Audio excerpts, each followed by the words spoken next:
3 రంగుల కండువాని తన ఒంటిపై ధరించి ఇకపైన కాంగ్రెస్ పార్టీ నేతగా కాంగ్రెస్ పార్టీ కార్యకర్తగా షర్మిలకి అండదండలు ఇవ్వబోతున్నారట విజయసాయిరెడ్డి. ముఖ్య సలహాదారుడిగా షర్మిలకి రాజకీయ సలహాదారుడిగా ఉండే అవకాశం కూడా ఉన్నట్టు తెలుస్తోంది. షర్మిలతో సయోధ్య కోసం విజయసాయిని రంగంలోకి దింపారా జగన్ అనే ఒక చర్చ కూడా ప్రారంభమైంది. కాంగ్రెస్ కూటమికి దగ్గరవ్వాలని చూస్తున్నారా జగన్ అంటూ కూడా ఒక చర్చ అయితే స్టార్ట్ అయింది. చెల్లికి అన్నకి మధ్య సయోధ్య కుదుర్చడం, కాంగ్రెస్ కూటమికి దగ్గరవ్వడం, ఇవన్నిటికీ విజయసాయిరెడ్డి షర్మిలతో భేటీ అంశాలే కొంత ఊతమిస్తున్నాయి. కాంగ్రెస్ కూటమికి ఆయన దగ్గర కావాలని చూస్తున్న ప్రయత్నం చేస్తున్నారు జగన్ అంటూ కూడా ఒక చర్చ అయితే ప్రారంభమైంది. వచ్చే ఎన్నికల్లో కాంగ్రెస్ వైసీపీ కలిసి పోటీ చేస్తాయా అనే ఒక క్వశ్చన్ కూడా రేజ్ అవుతుంది ఇక్కడ. ఇవన్నిటి కూడా కొన్ని అప్డేట్స్ అందించిన ప్రతినిధి రాజేష్ లైవ్లో సిద్ధంగా ఉన్నారు.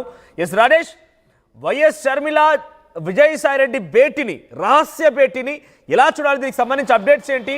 అంటే ఆయన కాంగ్రెస్ పార్టీ కండువా కప్పుకొని కాంగ్రెస్ కార్యకర్తగా కాంగ్రెస్ నాయకుడిగా పనిచేయబోతున్నారా, లేదంటే జగన్ పంపిన బంటుగా వెళ్ళారా అక్కడికి? జగన్కి షర్మిలకు మధ్య సయోధ్య కుదుర్చడం కోసం వెళ్ళారా, లేదంటే కాంగ్రెస్ వైసీపీ కలవబోతున్నాయి? అప్డేట్స్ ఏంటి?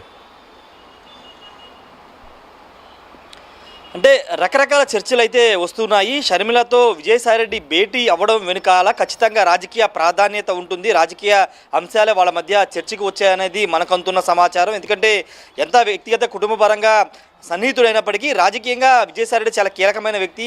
వైసీపీలో అత్యంత కీలకంగా క్రియాశీలకంగా పనిచేసిన వ్యక్తి. ఢిల్లీలో 10 ఏళ్ల పాటు వైసీపీ తరఫున చక్రం తిప్పిన వ్యక్తి కాబట్టి ఖచ్చితంగా షర్మిలతో భేటీ అనేది రాజకీయ అంశాలపైన చర్చ జరిగి ఉంటుందనేది మనకంతున్న సమాచారం. ముఖ్యంగా ఆంధ్రప్రదేశ్ రాష్ట్ర కాంగ్రెస్ పార్టీ అధ్యక్షులు ఉన్నటువంటి షర్మిలని విజయసాయిరెడ్డి కలవడం కేవలం వ్యక్తిగతమో లేకపోతే జగన్ ఆస్తుల వ్యవహారమే కాదు, అంతకు మించి రాజకీయ కోణాలు ఉన్నాయి. రాబోయే ఎన్నికలను టార్గెట్ చేసుకుని ఈ మీటింగ్ కూడా జరిగిందని ఒక చర్చ నడుస్తుంది. ముఖ్యంగా విజయసాయిరెడ్డి ఎక్కడ కూడా జగన్ని విభేదించో, జగన్ని సిద్ధాంతాలు నచ్చో, లేకపోతే జగన్ మీద అసంతృప్తి వ్యక్తం చేసి ఆయన వైసీపీ నుండి బయట రాల. ఎక్కడ కూడా జగన్ తీరును తప్పబట్టలేదు.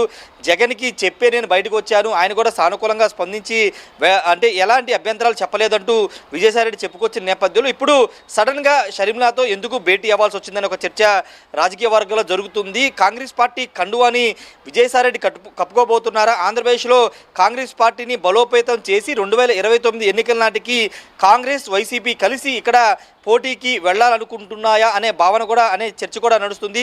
ఆ వ్యూహంలో భాగంగానే విజయసాయిరెడ్డి షర్మిలతో భేటీ అయ్యారని తెలుస్తుంది. ఒకవేళ విజయసాయిరెడ్డి నిజంగా కాంగ్రెస్ పార్టీ కప్పుకుంటే కనుక ఇక్కడ కాంగ్రెస్ పార్టీకి ఆయన తరపున ఆయన తీసుకొచ్చేటువంటి వ్యక్తులు కానీ వైసీపీలో ఉన్నటువంటి నేతల్ని కొంతమందిని తీసుకొచ్చి కాంగ్రెస్ పార్టీని బలోపేతం చేసే ఆలోచనలో ఉన్నారా? ఈ కోణంలోనే విజయసాయిరెడ్డి షర్మిలతో భేటీ అయ్యారని ఒక చర్చ నడుస్తుంది. ఎందుకంటే భారతీయ జనతా పార్టీ ఇప్పుడు ఆల్రెడీ టీడీపీ, తెలుగుదేశం, జనసేన పార్టీతో కలిసి ప్రభుత్వాన్ని ఏర్పాటు చేసిన నేపథ్యంలో రాబోయే రోజుల్లో భారతీయ జనతా పార్టీతో సంబంధం లేకుండా కాంగ్రెస్ పార్టీతోనే ముందుకు వెళ్లాలని జగన్ ఆలోచన చేస్తే కనుక అందులో భాగంగానే ఒక దోతలాగా విజయసాయిరెడ్డి షర్మిల వద్దకు పంపించి కుటుంబపరంగా ఉన్నటువంటి వివాదాలన్నింటి కూడా పరిష్కరించుకుని పూర్తి స్థాయిలో భవిష్యత్తులో, అంటే ఇప్పటికిప్పుడు కాదు కానీ భవిష్యత్తులో 2 పార్టీలు అలయన్స్గా వెళ్ళి ఆంధ్రప్రదేశ్లో ఎన్నికల్ని ఫేస్ చేయాలన్న ఆలోచనతోనే విజయసాయిరెడ్డి షర్మిల వద్దకు వెళ్ళినట్టు తెలుస్తుంది.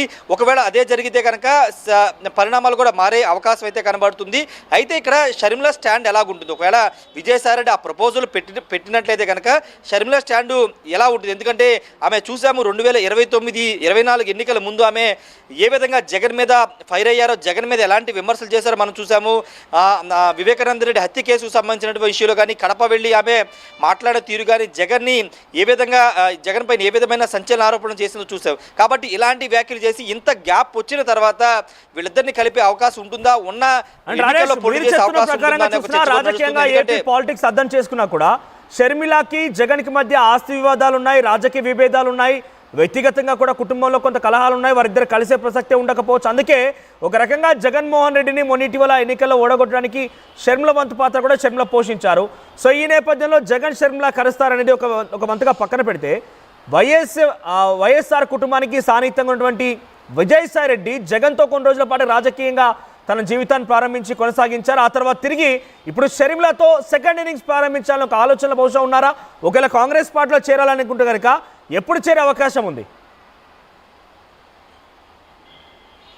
అంటే కాంగ్రెస్ పార్టీలో చేరిక ఇవన్నీ ఇంకా అంటే బయటికి రాలేదు, కానీ అది డిస్కషన్ అయితే ప్రస్తుతం జరిగిందని తెలుస్తుంది. కానీ పార్టీలో చేరిక ఇవన్నీ కూడా ఇప్పట్లో ఉండే అవకాశం లేదు. కేవలం షర్మిలాకి ఒక సలహాదారుడుగా, రాజకీయ సలహాదారుడుగా ప్రస్తుతానికి ఉండి రాబోయే రోజుల్లో కాంగ్రెస్ పార్టీలో బయటకు వచ్చి అయినా కాంగ్రెస్ పార్టీ తీర్థం పుచ్చుకునే అవకాశం కనబడుతుంది. ఎందుకంటే జాతీయ స్థాయిలో కూడా కాంగ్రెస్ మన 2024 ఎన్నికలు కొంత గట్టిగానే మిత్రపక్షాలతో ఇండియా కూటమి ఏర్పాటు చేసిన కొంత బీజేపీకి చాలా గట్టి పోటీ ఇచ్చిన నేపథ్యంలో 2029లో ఖచ్చితంగా కాంగ్రెస్ పార్టీ కేంద్రంలో అధికారం వస్తుందనే ధీమాని ఆ పార్టీ శ్రేణులు వ్యక్తం చేస్తున్న నేపథ్యంలో ఇప్పుడు విజయసాయిరెడ్డి ఆంధ్రప్రదేశ్లో కాంగ్రెస్ పార్టీని బలోపేతం చేయడానికి షర్మిలతో కలిసి చేయి కలిపి ముందుకు వెళ్ళడం ద్వారా వైసీపీని కూడా కలుపుకుని అధికారం ఫామ్ చేస్తారా అనే ఆలోచనలు ఉన్నట్టుగానే తెలుస్తుంది. కాబట్టి ప్రస్తుతానికైతే చేరికలకు సంబంధించి ఎక్కడ కూడా స్పష్టత లేదు. అది ఇప్పుడు జరిగే అవకాశం కూడా లేదు. ఎందుకంటే ఇనీషియల్ స్టేజ్లో అవన్నీ కూడా డిస్కషన్కి వచ్చే అవకాశం లేదు. కేవలం పార్టీలకు సంబంధించిన అంశం మీద చర్చించిన తర్వాత జాయినింగ్ అనేవి భవిష్యత్తులో నిర్ణయాలు తీసుకునే అవకాశం కనబడుతుంది. ప్రస్తుతం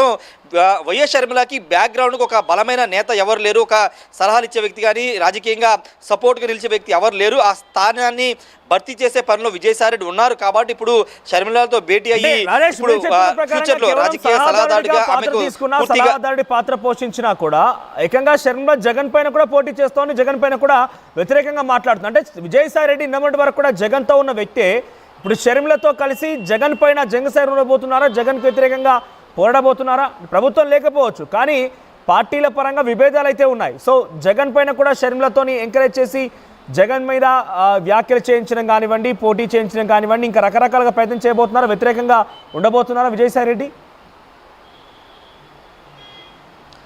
అంటే అది కూడా జరిగే అవకాశం ఉంది. ఎందుకంటే రాజకీయాల్లో ఒక్కరోజు చాలు మార్పులు జరగడానికి, పరిణామాలు మారడానికి ఒకరోజు చాలు.